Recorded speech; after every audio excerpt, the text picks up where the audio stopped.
Nem aquecer deixaram a brasileira. Vai ser a primeira a ficar para trás. A frase veio em alemão, mas o tom de desprezo não precisava de tradução. Camila Torres estava ali, do lado de fora da área de aquecimento, vendo as outras corredoras alongarem sob a luz dos refletores, enquanto seu nome simplesmente não aparecia na lista da organização. O corpo esfriava a cada minuto que passava. As pernas começavam a travar. Os músculos pediam movimento, mas a porta continuava fechada. Ninguém vinha explicar. Ninguém vinha resolver. Mas o que aconteceu nos 400 metros seguintes calou o estádio inteiro e reescreveu a história do atletismo brasileiro. Antes de prosseguir, inscreva-se no canal e comenta aqui embaixo a hora exata em que você chegou neste vídeo. Como é carregar nas costas não só o seu sonho, mas o peso de provar que toda uma região do mundo merece respeito? Esta não é só a história de Camila. É a história de todas nós que já fomos esquecidas de propósito, deixadas de fora, apagadas da lista. Hoje você vai ver como uma brasileira transformou o esquecimento em combustível e fez o impossível virar realidade em menos de 50 segundos. Ela treinava na areia da praia antes do sol nascer, quando a maré baixava e deixava a faixa firme perto das pedras. A mãe dela trabalhava dupla jornada como auxiliar de limpeza num hospital e ainda assim acordava às 5 da manhã para ver a filha sair correndo no escuro. Vai, minha filha. Mostra para eles que pobre também voa. Essas palavras ecoavam na cabeça de Camila cada vez que o cansaço batia, cada vez que a fome apertava antes do treino, cada vez que ela via as outras atletas com toda a estrutura que ela jamais teria. Não tinha patrocínio, não tinha estrutura, não tinha sobrenome europeu nem passaporte que impressionasse juiz de prova. Tinha só a teimosia de quem nasceu sabendo que ninguém ia facilitar nada. O pai dela vendia picolé na praia nos finais de semana. O dinheiro mal cobria a condução até os treinos na capital. Mas eles nunca reclamaram. Nunca pediram para ela desistir. Ao contrário, quanto mais difícil ficava, mais eles insistiam. Aos 19 anos, ela quebrou o recorde sul-americano dos 400 metros rasos, 49 segundos e 87 centésimos, tempo suficiente para garantir vaga na final do campeonato mundial, mas o convite demorou. Disseram que era problema de documentação. Disseram que era questão burocrática. A verdade é que ninguém esperava que uma brasileira sem estrutura chegasse tão longe. Ninguém acreditava que aquilo era sustentável. Pensavam que era sorte, um dia bom, vento favorável, cronometragem duvidosa. Quando finalmente confirmaram a presença dela, Camila já tinha ouvido de tudo. Sorte de iniciante. Pista ajudou. Vento a favor. Como se o corpo dela não tivesse treinado 6 dias por semana durante 4 anos. Como se o sacrifício da mãe, da família, da comunidade inteira que juntou dinheiro para passagem e uniforme não valesse nada. Como se dor não contasse quando vinha de corpo pobre, sem nutricionista viajando junto. O treinador dela, professor Marcelo, um senhor de 60 anos que dedicou a vida ao atletismo sem nunca ganhar reconhecimento, pagou a própria passagem. Dormia em albergue dividindo o quarto com mais 5 pessoas para economizar o máximo possível. Camila se hospedou na casa de uma família brasileira que morava na Europa havia 20 anos. Gente boa, mas que não entendia nada de atletismo. Levava na mala a fé da mãe, o orgulho de São Vicente e a certeza de que precisava provar algo muito maior que uma medalha. Quando foi a última vez que riram do seu esforço? Camila tinha o professor Marcelo, que carregava uma bolsa velha com faixas elásticas e uma garrafa térmica de chá que a mãe dela mandou. Enquanto as favoritas faziam fisioterapia com aparelhos de última geração, ela esticava a panturrilha sozinha no corredor, segurando o pé contra a parede fria. Foi ali que ouviu a alemã. Alta, loira, bicampeã continental, recordista europeia. Ela ria com a equipe técnica, um grupo de 6 pessoas todas vestindo o uniforme impecável da Federação Alemã. Olhava para Camila como quem olha para um turista perdido. Nem aquecer deixaram a brasileira. Vai ser a primeira a ficar para trás. A frase veio em alemão, mas uma das técnicas traduziu em inglês alto o suficiente para todo mundo ouvir. As risadas ecoaram pelo corredor. Apenas fechou os olhos e respirou fundo. Lembrou da areia molhada de São Vicente. Lembrou da mãe saindo às 5 da manhã, os olhos vermelhos de cansaço, mas o sorriso firme.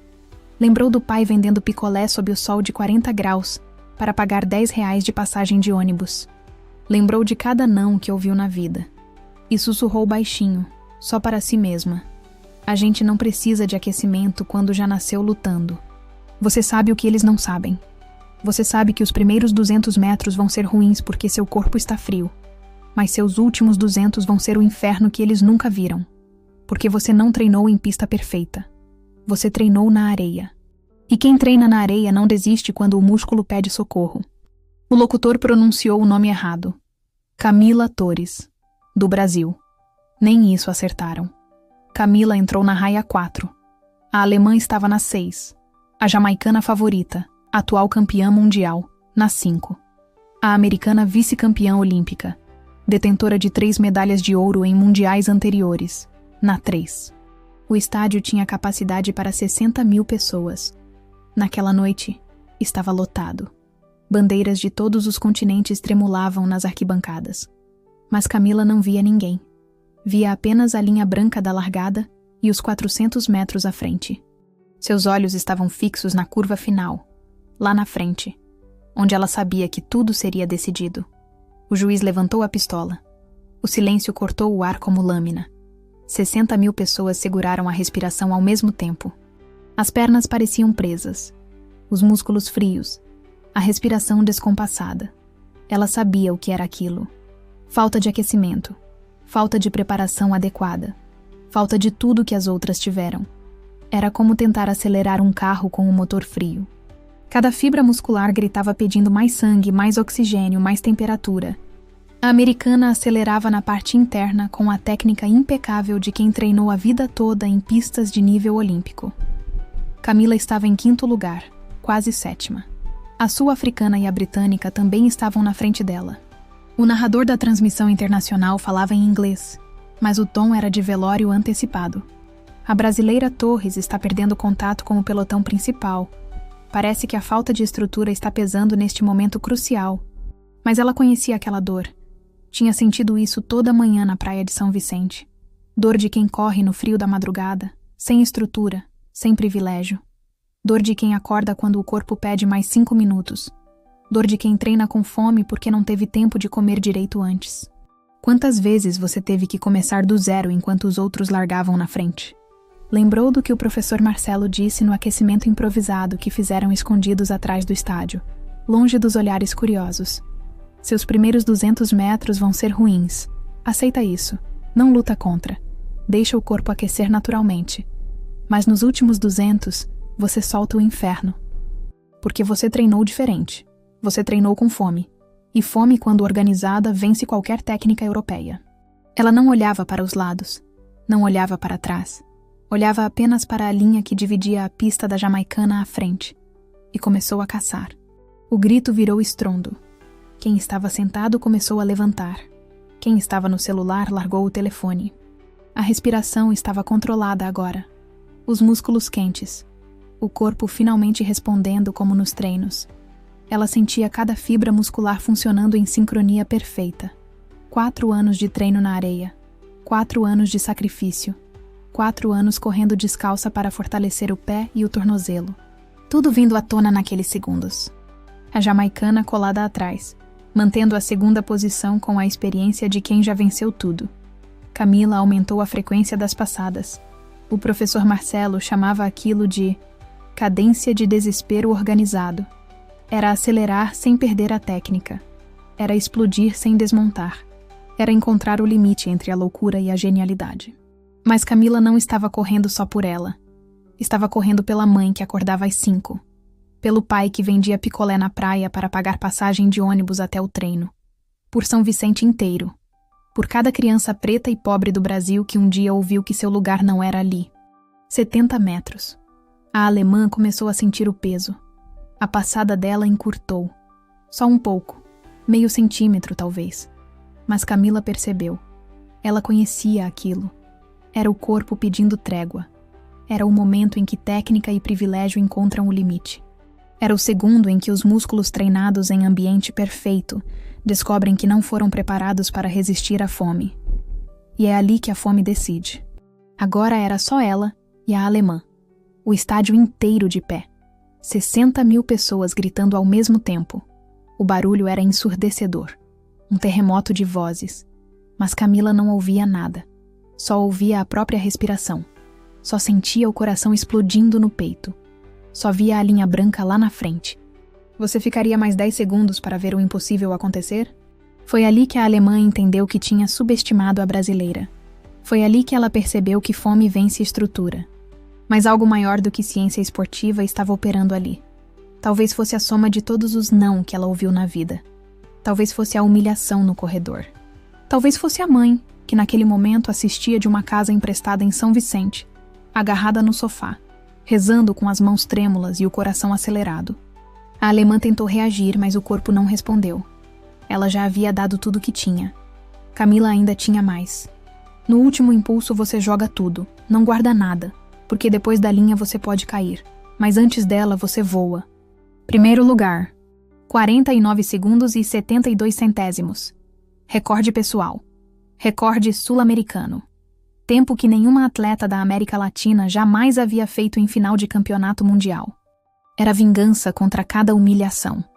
Era resposta contra cada esquecimento. Era prova de que fome, quando organizada, vence qualquer estrutura. Era a mãe acordando às 5 da manhã. Era o pai vendendo picolé sob o sol. Era São Vicente inteiro provando que lugar de pobre é onde pobre quiser estar. A alemã cruzou a linha em segundo lugar, 3 décimos atrás. 49 segundos e 95 centésimos. Quando viu o placar, parou no meio da pista. Virou para Camila com os olhos arregalados. Não havia mais desprezo. Não havia mais risada. Havia respeito. Havia choque. Havia o silêncio de quem foi calada da forma mais brutal possível. Olhou para as arquibancadas. Viu a bandeira do Brasil tremulando em algum canto, segurada por brasileiros que nem sabiam que estariam ali naquele dia. Gente que comprou ingresso só para ver atletismo europeu. Gente que agora gritava o nome dela até a voz sumir. O professor Marcelo invadiu a pista correndo, com a bolsa velha batendo nas costas.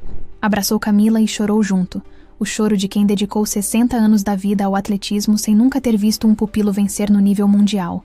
Você fez, garota. Você calou todo mundo. Calou o mundo inteiro. Camila não conseguia falar. Só balançava a cabeça. O choro misturado com sorriso, as lágrimas caindo no uniforme verde e amarelo. A jamaicana, terceira colocada com 49 segundos e 98 centésimos, abraçou Camila e disse no ouvido com a voz embargada: Você correu como se estivesse fugindo da morte. Nunca vi ninguém reagir assim nos últimos 200 metros. Camila riu entre as lágrimas e respondeu: Eu estava fugindo, da morte de um sonho, da morte da esperança, da morte da dignidade. Foi a corrida mais incrível que já vi na vida. Camila bebeu agradecida, sentindo a água gelada descer pela garganta seca, como se esperasse que alguém fosse corrigir um erro de cronometragem. Mas o tempo permanecia ali, piscando em luzes vermelhas. Torres. Brasil. 49 segundos e 72 centésimos. Primeiro lugar. O rosto estava vermelho, não só de esforço, mas de vergonha. Camila percebeu. Foi até ela. Estendeu a mão. A alemã hesitou, olhou para baixo, mas apertou. Não disse nada. A mão dela tremia. Camila apertou com firmeza e sussurrou em inglês: Obrigada pelo combustível. A alemã arregalou os olhos. Não entendeu. Camila sorriu e explicou: Você me deu exatamente o que eu precisava para vencer. Raiva organizada. Depois da volta olímpica, quando Camila correu pela pista carregando a bandeira do Brasil enquanto as arquibancadas cantavam o hino brasileiro, mesmo sem ser o momento oficial, ela foi para a zona mista de imprensa. Jornalistas do mundo inteiro queriam ouvir a história dela. Queriam saber como uma atleta sem estrutura, sem aquecimento adequado, sem o privilégio das outras, havia vencido a prova mais rápida do atletismo feminino mundial. O pai que vendia picolé para pagar R$10 de passagem. O esquecimento criminoso no aquecimento. A humilhação no corredor. A frase da alemã. E a decisão consciente de transformar raiva em combustível, de usar a dor como gasolina. Disseram que a gente não tem estrutura para competir com a Europa e Estados Unidos. Disseram que nosso atletismo é fraco, que a gente só serve para futebol. Mas esqueceram que a gente tem algo que dinheiro não compra. A gente tem fome. E fome, quando você aprende a organizar ela, quando você transforma ela em método, quando você usa ela como força e não como fraqueza, fome move montanha. Fome vence qualquer coisa. 5 milhões de visualizações nas primeiras 24 horas. Traduzida para 23 idiomas diferentes. Compartilhada por atletas olímpicos, por celebridades, por gente comum que se identificou com a história. Camila Torres virou símbolo, não só de vitória, mas de resistência. De prova viva de que estrutura não é destino. Contratos de patrocínio que mudariam a vida dela e da família inteira para sempre. Mas ela negociou com inteligência. Exigiu que parte do dinheiro fosse destinado a projetos sociais em São Vicente. Não aceitou nenhum contrato que não incluísse essa cláusula. A primeira coisa que fez com o dinheiro do patrocínio foi voltar para São Vicente. Chegou de surpresa na casa da mãe, num sábado de manhã, com a medalha de ouro pendurada no pescoço e um envelope na mão. Dentro do envelope, a escritura de uma casa nova. 3 quartos, sala grande, quintal com espaço para churrasco. A mãe desabou no chão quando viu. O pai ficou sem palavras pela primeira vez na vida. A comunidade inteira saiu na rua quando a notícia espalhou. Fizeram festa até de madrugada. Churrasco, samba, choro. Camila não era mais só atleta. Era orgulho de uma cidade. Era prova viva de que criança pobre pode chegar longe se alguém acreditar. O objetivo era simples: levar crianças da periferia para treinar atletismo com a estrutura que ela nunca teve. Alugou um espaço. Reformou. Construiu pista de treino. Comprou tênis de qualidade para todas as crianças. Pagou salário digno para 3 treinadores. Ofereceu bolsas de estudo integrais para as que se destacassem. Forneceu alimentação balanceada antes e depois dos treinos. Transformou a praia onde ela começou, aquela faixa de areia molhada perto das pedras, em memorial oficial do atletismo brasileiro, com uma placa que dizia: "Aqui nasceu Camila Torres, aqui nasce o futuro." 3 anos depois da vitória histórica, Camila voltou ao mesmo campeonato mundial. Agora com estrutura completa, com patrocínio milionário, com equipe de 8 pessoas incluindo fisioterapeuta, nutricionista, psicólogo esportivo e analista de desempenho. Mas principalmente, com algo que ninguém podia tirar dela: a memória de ter vencido quando tudo estava contra. A cicatriz emocional da humilhação transformada em armadura. Tempo excelente, mas não suficiente. A jamaicana reconquistou o título. A alemã ficou em segundo. Uma nova estrela americana em terceiro. E sabe o que Camila disse na entrevista pós-prova? "Vim aqui não para ganhar de novo. Vim para mostrar que aquela vitória não foi sorte. Foi apenas o começo. E vim principalmente para que as meninas do Instituto Torres vissem que perder também faz parte. O importante é nunca parar de aparecer." Estava nas 53 crianças de São Vicente que agora treinavam no Instituto Torres com tênis de verdade, alimentação adequada e sonho renovado. Estava nas meninas pretas da periferia que olhavam para ela e pensavam: "Se ela conseguiu saindo da areia, eu também posso." Estava nos pais que voltaram a acreditar que esporte pode ser futuro, não só diversão. Queria entender de onde vinha aquela fome. Camila aceitou na mesma hora.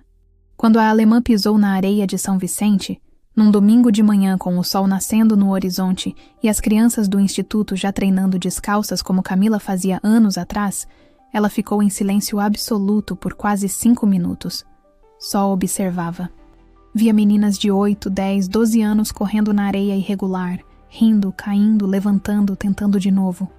E com o que não tem, a gente inventa. Areia irregular fortalece tornozelo melhor que qualquer aparelho de academia. Correr descalço ensina equilíbrio que tênis caro nunca vai ensinar. E treinar sem cronômetro obriga você a sentir o próprio corpo, a conhecer seu limite de verdade, não o limite que o relógio diz. Pelo que eu disse no corredor. Pela forma como eu te tratei. Pela arrogância. Eu estava errada, completamente errada. Então, obrigada. Obrigada por me subestimar. Obrigada por me humilhar. Porque foi ali que eu decidi que nunca mais ia deixar ninguém me fazer sentir pequena.